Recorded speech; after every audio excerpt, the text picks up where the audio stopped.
wabarakatuh. Perkenalkan, kami dari Prodi Ekonomi Syariah kelompok 1 semester 4.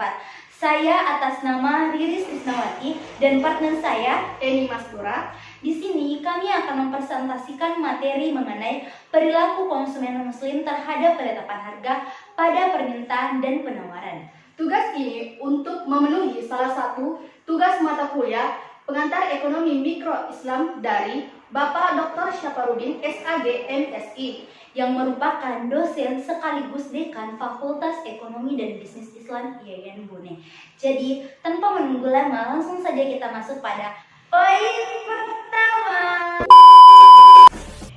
Baiklah teman-teman, di sini saya akan membahas mengenai perilaku konsumen muslim pada permintaan. Permintaan selalu dikaitkan dengan harga suatu barang dan jumlah barang yang diminta. Harga suatu barang dapat diartikan sebagai nilai tukar yang dapat disamakan dengan uang untuk memperoleh suatu barang ataupun jasa dari seseorang ataupun kelompok pada waktu tertentu dan tempat tertentu pula. Dalam Islam sendiri, harga terbentuk secara alami dikarenakan adanya kekuatan dari permintaan dan penawaran untuk mencapai maslahah.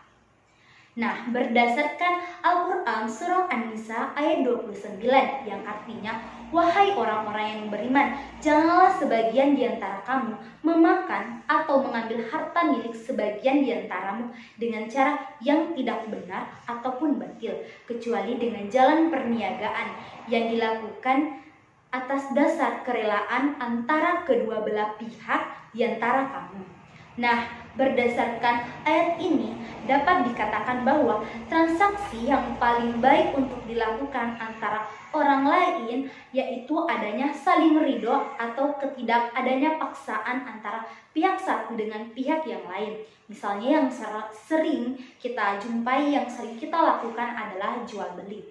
Jual beli sendiri dapat diartikan sebagai pertukaran barang dengan barang ataupun pertukaran antara barang dengan uang dengan jalan melepaskan hak milik seseorang kepada orang lain dengan dasar saling ridho.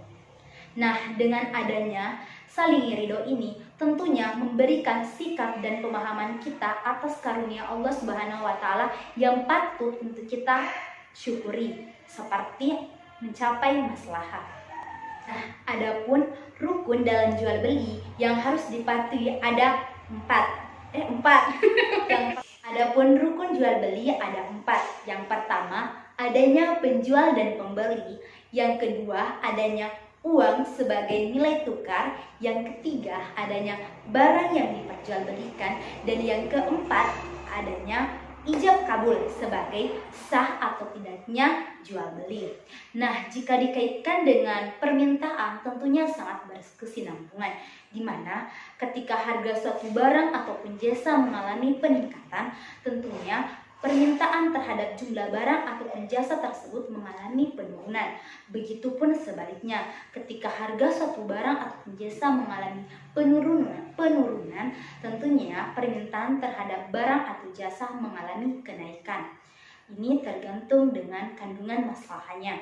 Jadi dengan demikian, perilaku konsumen muslim terhadap permintaan dapat diartikan sebagai permintaan konsumen muslim terhadap sejumlah barang ataupun jasa pada harga tertentu dengan kandungan maslahah pada tingkat harga tertentu dan waktu tertentu. Ya, baiklah teman-teman, tadi kan sudah dibahas mengenai hukum dari permintaan. Jadi selanjutnya kita bahas tentang rumus dari fungsi permintaan, yaitu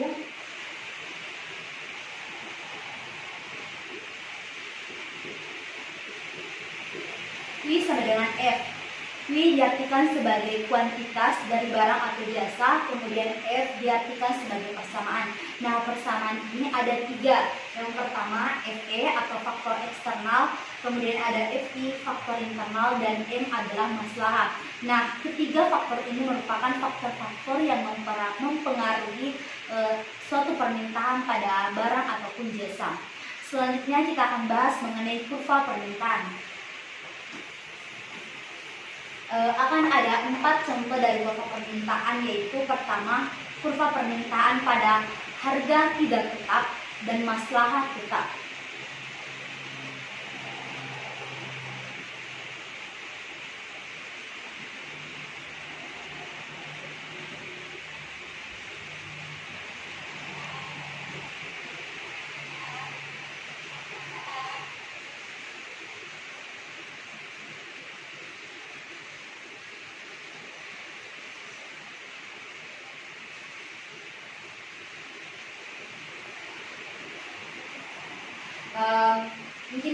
seperti kalau gambarnya itu tidak terlalu bagus, tidak terlalu rapi, saya jelaskan pertama mengenai kurva permintaan pada harga tidak tetap dan maslahat tetap.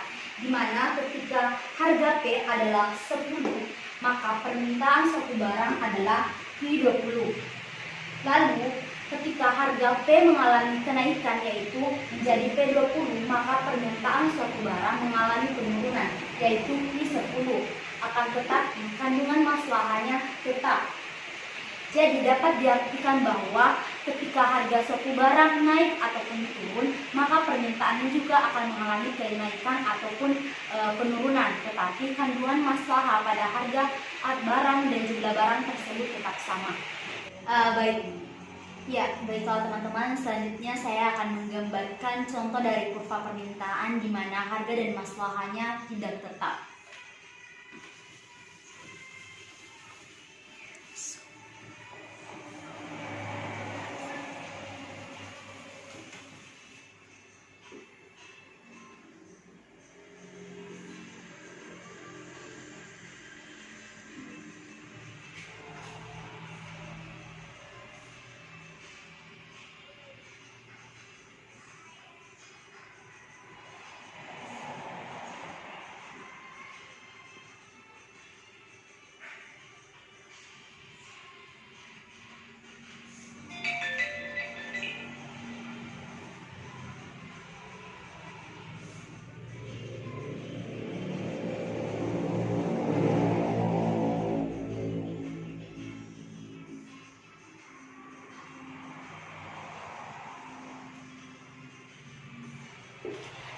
Baik.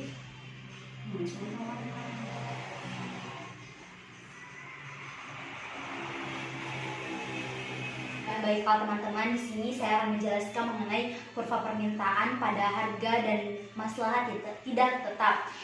Di mana ketika harganya adalah P10, maka permintaannya adalah Q20.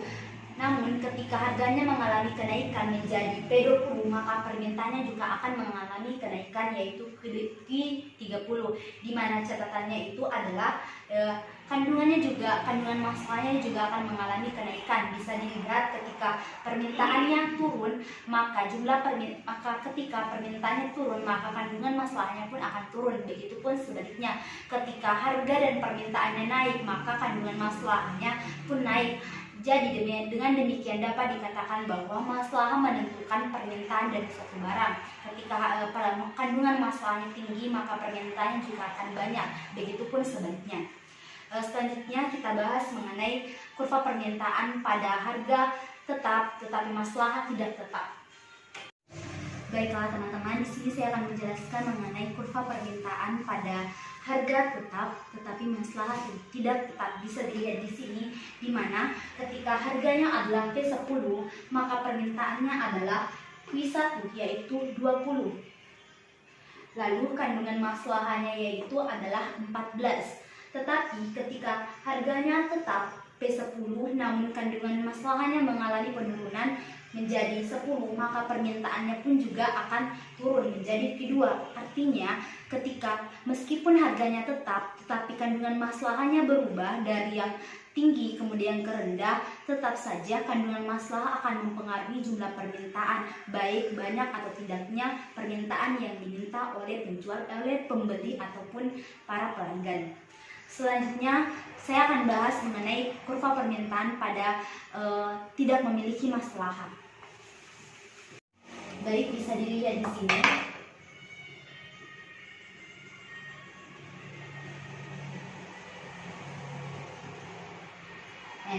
Dimana di sini diartikan bahwa berapapun harga suatu barang, ketika kandungan masalah barang tersebut tidak ada, maka tidak ada permintaan yang akan diminta oleh para pembeli. Jadi di sini diartikan bahwa masalahnya itu tidak ada, jadi permintaan tidak ada pula.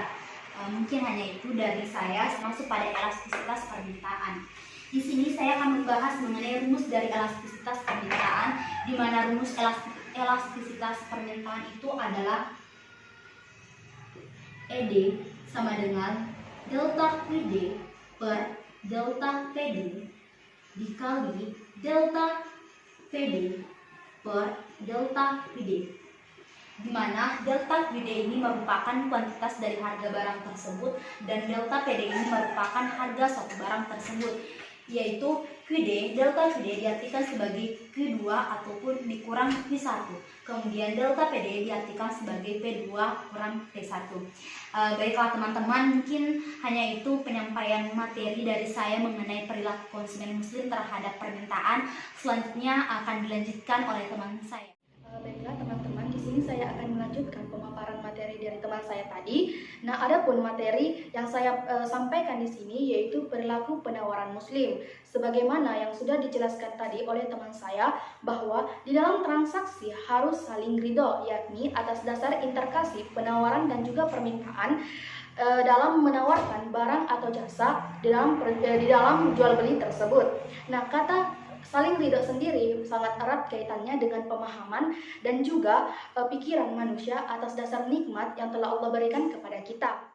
Seorang muslim yang peduli terhadap kehadiran maslahah akan tetap ridho dalam melakukan suatu kegiatan walaupun manfaat dari kegiatan tersebut tidak ada, di mana maslahah di sini memiliki dua manfaat, fisik dan juga manfaat non-fisik. Artinya kehadiran maslahah akan memperpanjang waktu untuk melakukan kegiatan tersebut, misalkan saja membantu orang-orang yang tidak mampu. Jika hal ini dikaitkan dengan penawaran muslim terhadap suatu barang atau jasa, maka dapat dinyatakan yaitu jika harga barang atau jasa meningkat, maka jumlah yang ditawarkan juga akan meningkat. Begitupun sebaliknya, selama kandungan maslahah dari barang tersebut tidak berubah. Adapun faktor-faktor yang mempengaruhi penawaran muslim ada 3. Yang pertama, faktor langsung, faktor tidak langsung, dan maslahah. Nah, faktor langsung sendiri terdiri dari harga, keuntungan, dan juga biaya produksi. Nah, yang kedua yaitu faktor tidak langsung. Faktor tidak langsung di sini yaitu ketersediaan input dan teknologi. Nah, yang ketiga yaitu maslahah atau manfaat dari barang tersebut, baik itu manfaat dari fisik maupun manfaat non-fisik. Baiklah, tadi kan sudah saya jelaskan mengenai teori perilaku penawaran muslim. Nah, selanjutnya di sini saya akan membahas mengenai fungsi penawaran dapat dinyatakan dengan menggunakan rumus yaitu Q sama dengan F, buka kurung, yaitu F, FL, FTL, dan juga FS. Di mana Q di sini merupakan kuantitas barang yang diminta, F merupakan fungsi persamaan. Yang ketiga yaitu FL atau faktor langsung, FTL faktor tidak langsung, dan juga MS yaitu maslahah atau manfaat dari barang tersebut. Baiklah, di sini saya akan melanjutkan mengenai materi mengenai kurva penawaran muslim tidak tetap dan maslahah tetap. Nah, adapun contoh kurvanya di sini yaitu P1 merupakan harga barang, Q1 merupakan jumlah barang yang ditawarkan, E merupakan titik keseimbangan. Nah, di sini bisa dilihat bahwa P1 dan P2. Nah, di sini artinya jika harga barang meningkat dari P1 ke P2, maka jumlah barang yang ditawarkan juga akan meningkat dari Q1 ke Q2, dan titik keseimbangannya juga akan meningkat yaitu dari E1 ke E2. Nah, artinya barang atau jasa meningkat, maka jumlah barang atau jasa akan meningkat juga, dan masalahnya akan tetap sama. Baiklah, selanjutnya di sini saya akan membahas mengenai rumus elastisitas penawaran.